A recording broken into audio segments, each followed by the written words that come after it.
friends, welcome back to my channel, and today we are doing a challenge, a monthly marker challenge. Let me get those disclaimers out of the way and tell you all about it. Of course, before I get started, I do have those disclaimers I need to get out of the way. I live near a major highway here in the country of Belize, so you will hear those motor vehicles in my background. Where I live, there's also a lot of wild birds. I hope you're not hearing them calling, chirping, and crying in the background, because there's one right now on the roof or nearby. I don't think he's on the roof. I think he's nearby in one of the nearby trees, but he is definitely making his voice known. And thirdly, I have dogs. I have dogs. My neighbors have dogs. So if anyone comes in this neighborhood, you will hear those dogs, including my own, start barking. And with that, I get back to my regular scheduled program. Okay, so for this art session, we are doing the Marker Universe Color of the Month Challenge. Now, I think I should do a bit of explaining for those people who do not know what the Marker Universe Color of the Month Challenge is. There's a website that named Marker Universe, and from what I've gathered, it was formerly the distributors of Copics in this part of the world, in this part of the hemisphere, primarily in North America. They were the distributors of Copics in North America, and when the Copic company branched out and dropped them as a Copic distributor, they rebranding themselves into Marker Universe. They still sell markers and markers pen for my from what I've noticed. They're also the primary distributor for the Karen Brush Marker Pro. You have seen me use that here on this channel. I think you have seen me use it twice already. I do have a couple of those markers that I got in a previous scroller box.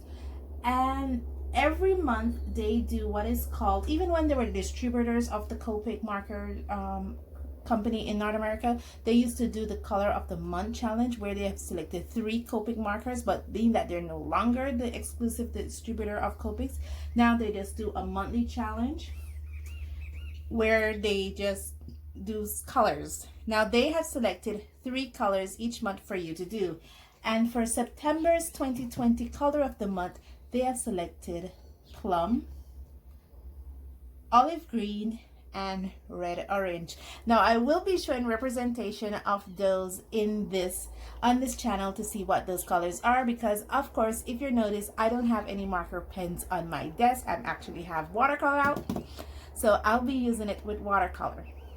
Okay, so they're not exclusive when it comes to what mediums you prefer. They do give you, I think, a bunch of suggestions when it comes to the Karen Brush Marker Pro, which they distribute. They do give you suggestions for the colors that they want you to use when it comes to Copic markers. I think they also do Winsor & Newton Brush Pro markers and the Crink markers, just to give you a few suggestions of what type of markers you can use. They're not telling you can only use markers and marker pens. They do give you a wide variety, and they're not limited to mediums. So you can use your paints, you can use your paint pens, you can use your poster pens, pastels, whatever works for you, you can use for this Color of the Month challenge. They also give you the hex codes for this Color of the Month challenge, so you can be a little more accurate in choosing your color selection in the medium you choose to use. And for my Color of the Month challenge, I have selected to use my Winsor & Newton watercolor paint tubes that I got from AliExpress. And the 3 colors that I choose to substitute for those colors are, I'm using vermilion for my orange red, which is actually PR112 P112, sorry, PR112 and PR83. I'm also using, for my plum, I'm using violet, which is actually PV19, and I'm using sap green as my olive green, which is PG7 or PY83. So I think those are good colors. You're going to see me swatch those out, and you're going to see me go through that entire color selection process of getting these colors down. I'm already pre-drawn up, so there's really no limitations in keeping this video too long. Okay, so let me swatch out those colors. One of the things that I've learned is I'm trying to ensure that I do a lot of color swatching and mixing. So this is the Violet PR11. Oh, PR19. Where did I get PR11? And I'm going to take a little dot and I'm going to put it right here. I take another little dot. And as you can see, I'm actually finishing off all my violet. Don't worry, I have it in tubes, so I can get more of it if I wish. Just taking 3 little dots and putting it there. And I'm going to do color mixing with those little dots, so it's not all going to go to waste. So I'm going to be doing that, see what colors I come up with, and then I'm going to get back to you. As you can see, I have done with my color mixing. Basically, I've just been playing around with the colors, seeing what kind of color combination I can get. I will be giving you a close-up picture of this right about here, so you can know what colors I've been playing with. And just basically, as you can see, I fill back my purple, so I have more violet. And that's about it. I've already have my palette all swatched up. And if I need more colors, I could just basically go into my pans for them. So let me quit the blabbering and start with the painting. Let's go, shall we?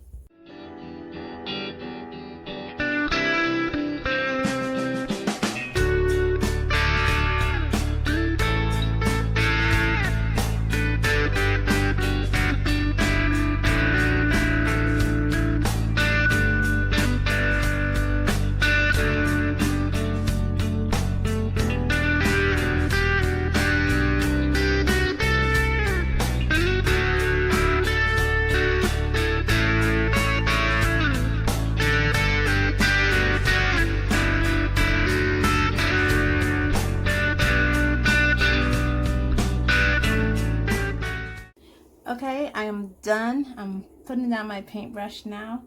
I basically murdered my violet and my sap green. It's over here that I need to clean out, and I did refill back the violet.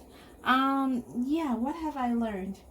First of all, I have learned so much when it comes to color mixing and values. I basically keep the value here very muted. I learned that about myself, that I really do like muted and dull colors. And secondly, how to do a lot of color mixing. This palette that I use actually encourages color mixing, and you won't be able to achieve what I was able to achieve any other way. I'm sure there's people out there who can do it so much better than I can. And that's about it, guys. Tell me what you think about my color of the month challenge. Did I nail it? Did I miss it? Is there things I can improve on? Please let me know in the comments below. And with that said, thank you so much for joining me on this journey. And as always, stay safe, stay blessed, and I'll see you in the next one. Bye.